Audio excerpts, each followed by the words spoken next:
Hello everyone, my name is Avra. Welcome back to my channel. This is episode 12 of the Wilderness Only series, and I just have to ask myself a question. Do I have the audacity to beg for you to subscribe to my channel before you've even watched the video? And the answer is yes. Subscribe to my channel and I will get on all fours and crawl slowly towards you in a dark alley while you whip me with your abyssal tentacle. Who doesn't love a good tentacle whipping? Also, do you guys even play RuneScape? People messaging me this week telling me to smith a damn pickaxe. Bitch, you smith a damn pickaxe. Unless there's an iron or steel pickaxe spawn in the wilderness, which I don't know about. Bronze is the only thing I have. I'll start this episode off by saying ranged is definitely the worst combat skill to train and use, at least for now, in the wilderness. I am never getting an accumulator or whatever it's called, so I gotta pick up all the arrows for eternity, and bows are awful to get. That being said, once I have some decent bolts and can use a rune crossbow, I will be able to hit a lot harder than any melee weapon I have right now. So the point is, I really don't have any idea why I killed this damn archaeologist. At least right now, because except for the power amulet, he doesn't really drop shit for me. I have no idea why I said I wanted a red d'hide body and rune crossbow in the last episode. I only got 45 ranged, so I ain't nowhere near being able to equip these items. Oh, and I went ahead and just dropped some of the items that I'm never going to use. I mean, I'd love to have the confidence to walk around with an odium shard like I'm going to live long enough to collect all the pieces, but if you think that I will make it to that point, you're taking some really nice crack. And when I dropped them, I mean I gave them to another account. So chill. There it is, the power amulet. I can finally replace the amulet of accuracy. And if you're new and wondering, amulet of accuracy, that's not from the wilderness. Just don't say it. Just don't say it.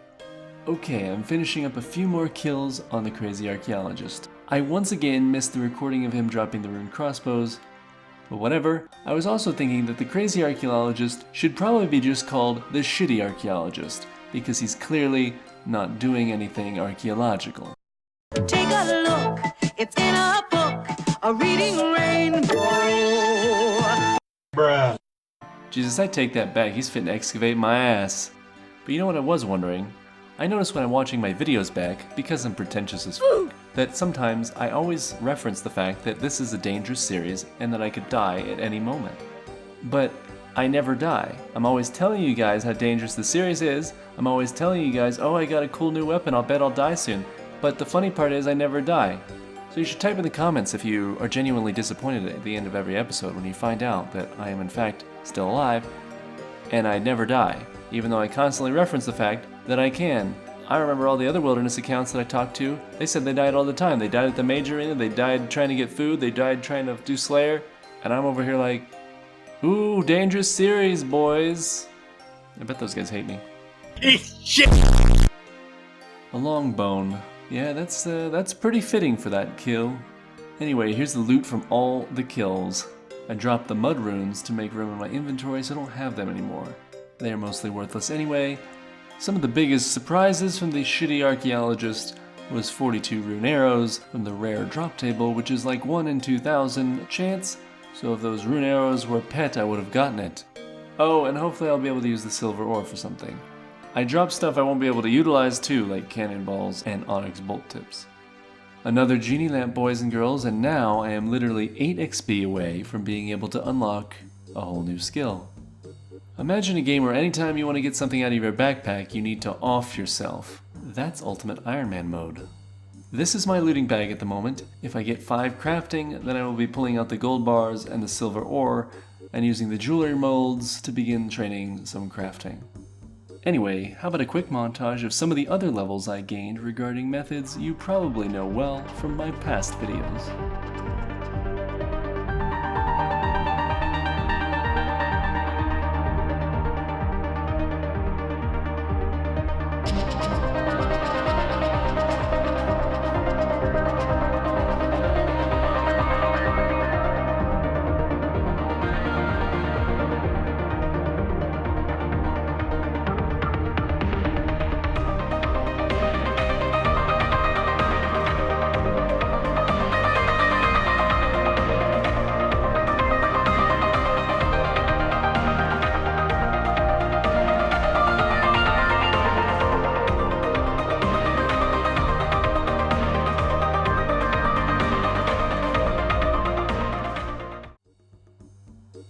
just sitting at the ditch while I'm writing a script for another video, and I get my final genie lamp.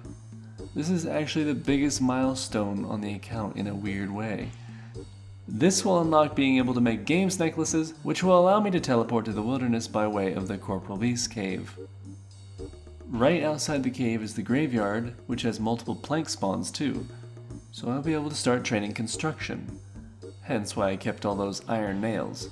Also, as far as crafting itself is concerned, the ability to make a decent amulet and possibly some ranged armor will also help this account immensely to be more sustainable after a potential death. So now I'm beginning to collect this gold ore spawn and smelt it over at the furnace and immediately craft gold jewelry. We're going to do this until about 16 crafting and then make the unstrung symbols with the noted silver ore I got from the archaeologist. And that is a really weird way to get 70 strength, but I will take it. 70 strength and now 79 combat. There is 53 smithing and 16 crafting. I can now make the holy symbol. We are offing ourselves again to grab silver ore and gold bars. I will tell you that I've thought about this and I've made a new rule, so hear me out on this. If I get noted items from monster drops or wilderness slayer, I can unnote that stuff in Edgeville. There ain't any point in walking up to the Major Arena Bank. The Major Arena Bank isn't technically in the wilderness either. Edgeville Bank isn't wilderness. There isn't a bank in the wilderness. But I need to be able to unnote the stuff that I get. Also, if the items are smeltable, I am going to use the furnace in Edgeville. I'm pretty sure the other wilderness accounts have completely unlocked Edgeville. I just want to use the bank and the furnace for noted items only. This will make content like Wilderness Slayer and bossing actually worth it when more and more noted drops are coming in. Sometimes a Lauren key can give you 200 gold ore, and if I'm stacking up those keys and get 400 gold ore, I am really going to want someone to come and blow my head off if I can't use the furnace in Edgeville right next to the bank. The way I see it, I risked it getting the reward from the boss or the loot chest, and now I should get some kind of payout for it. So I finished all the silver ore and gold bars, giving me 24 crafting, which is enough to now craft my games necklaces with the noted sapphires I got. Grabbing some more gold ore, making the necklaces, and now I just need to enchant them. I'm going to grab some water runes. I can grab some water runes from the spawn location in the Dark Warriors Fortress. And boom, now we have ourselves 32 wilderness teleports. So I'm going to be picking up planks here in the graveyard and then teleporting to my house, building stuff, and then using the games necklace to get back to the graveyard. When I run out of games necklaces, I can go to the lone sapphire spawn in the deep wilderness near the spiders and claim as many as I want if I need to make more. I won't train this skill that hard right now. All the materials to make the games necklace can be obtained anytime without needing any items at all. I can even grab the cosmic and water rune spawn to enchant the necklaces by the ice giants and ice warriors if I need. I actually might be tempted to train construction more if I die, because then I would have a lot more inventory space to work with. At the moment, I plan on spending the remainder of my cash on chaos runes and starting up another Wilderness Slayer adventure. I have a feeling that Wilderness Slayer, with the addition of the Laren's keys, will prove extremely fruitful for the series. In fact, I'm actually worried that the key drops might be too useful, as I could potentially receive materials for almost every skill, and all of these would be from just one activity. I definitely will be taking advantage of this, but let me know your thoughts on the Wilderness Slayer keys. Anyways, the video is now essentially over, and I'm going to talk about my channel for a hot second. So dip now if you need to catch that booty train. I wanted to mention that although I've started playing this game again, I still plan on uploading video essays and lore videos. And you're probably like, shut the f*** up, lore videos? Yeah bitch, I'm making serious content on my channel and this shit's good too. And pretty soon I'm going to start gaining subscribers for that content who think this type of content is degenerate as hell. And eventually I'll have two camps of subscribers. One who watch this and the other who watch my other stuff. And then pretty soon you're all gonna have to fight each other or something. So for real, you should watch my serious content too. Seriously, your mom always told you to lead a balanced life, right? Well, balance that shit out. And don't take crack. That's what a good mom does. No crack. Anyways, if you liked audiobooks or ASMR or RuneScape lore videos, you'd like them anyway.